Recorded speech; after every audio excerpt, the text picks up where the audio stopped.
Thank you for listening and viewing to our Education Library Instruction Report. The period of the report is from May 2012 to April 2013. The goal of the Education Library's instruction program is to work within the context of teacher candidate and graduate student coursework to develop dispositions, understandings, and skills that are required by inquiring professionals and scholars.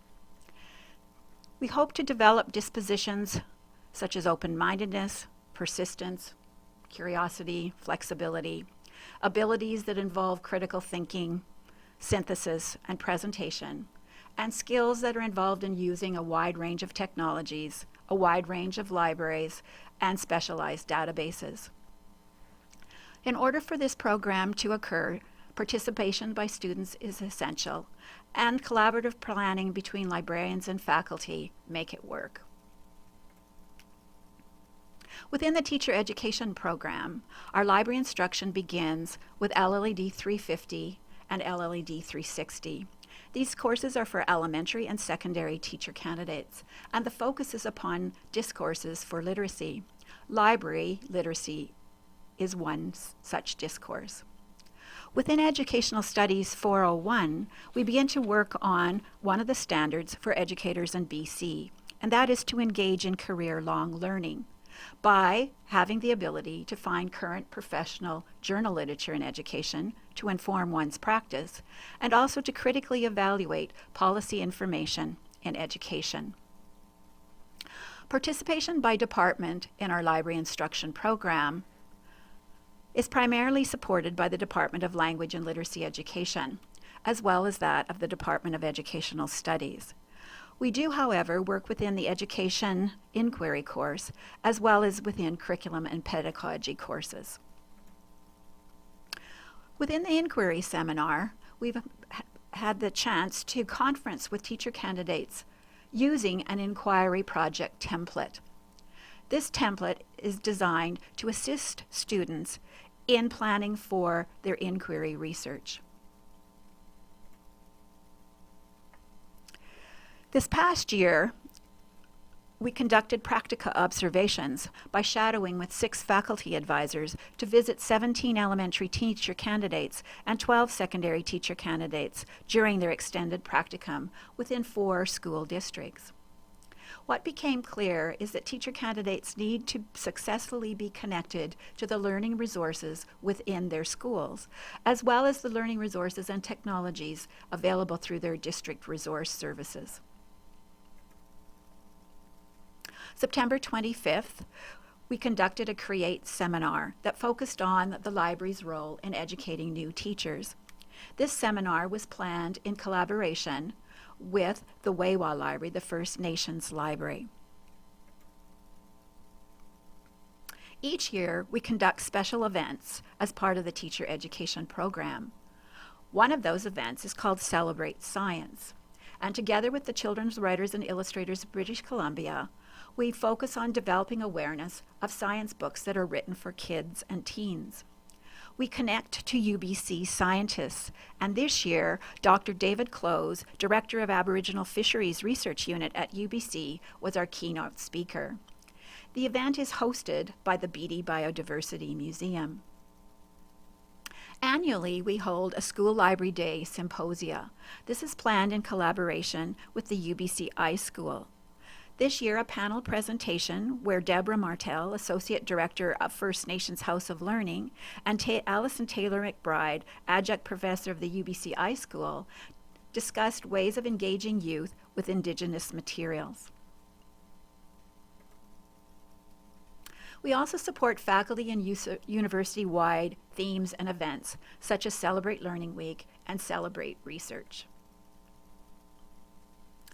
Within the graduate student program, we operate through Education 500, the course that focuses on research methodologies, and our goal is to connect students with great search strategies for finding educational research literature. Participation in our library instruction program for graduate students is pretty well equally divided between all of the departments within the Faculty of Education and also within the Masters of Children's Literature program on campus. We conduct specialized workshops as well for graduate students, and these include workshops that deal with APA style, how to get published, getting organized for research, and use of citation management tools such as RefWorks. Individual info tutorials are also offered for graduate students, where we coach them on effective search strategies. A newly formed Research Commons was an initiative this past year in Kerner Library, and it's intended to support grad students on campus with thesis formatting and citation management. Fire talks were also conducted that focus on facilitating interdisciplinary research exchange, and I'm pleased to report that there were Faculty of Education students who presented, as well as Faculty of Education graduate students who attended these sessions. Increasing support for international graduate students has also been a focus of our library's instruction program. And examples include this kind of support that was given for the Northeast Normal University cohort, and for such master's cohorts as the Masters of Museum Education, where there are a good number of international students within such cohorts. Another goal of the Faculty of the Education Libraries program is to support faculty research and teaching. This past year, copyright matters were a key focus, and 2 copyright sessions were conducted by Joy Kirchner for departments. In addition, email referrals to the Copyright Office were made, especially with faculty questions about publication and copyright matters. We also promoted the Copyright Office's website that includes copyright guidelines and help and resources.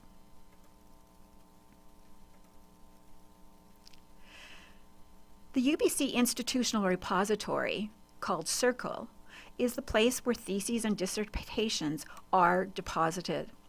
In addition, our goal has been to educate faculty and graduate students on how to self-deposit some of their scholarly papers. We have been working with trying to deposit papers from such conferences as Investigating Our Practices, and in the coming year we will focus on depositing capstone papers within Circle. This past year we assisted in implementing Connect, and as part of that, the use of the library course reserve system. This involved individual consultations and group presentations. One initiative on campus that our instruction program supports is Open Access Week, which this past year took place October 31st to November 1st. Sessions such as the one on First Nations and open access and Beyond Walls, teaching and learning in the open access environment were ones that were well attended and that we promoted with the Faculty of Education. Open Access Week will take place again in October for participation by faculty and graduate students. So that concludes our Education Library Instruction Report. If you would like further explanation of the report, or you have questions and comments, please don't hesitate to contact Chris Ball, Joanne Nasland, or Danielle Wynn. Thanks very much.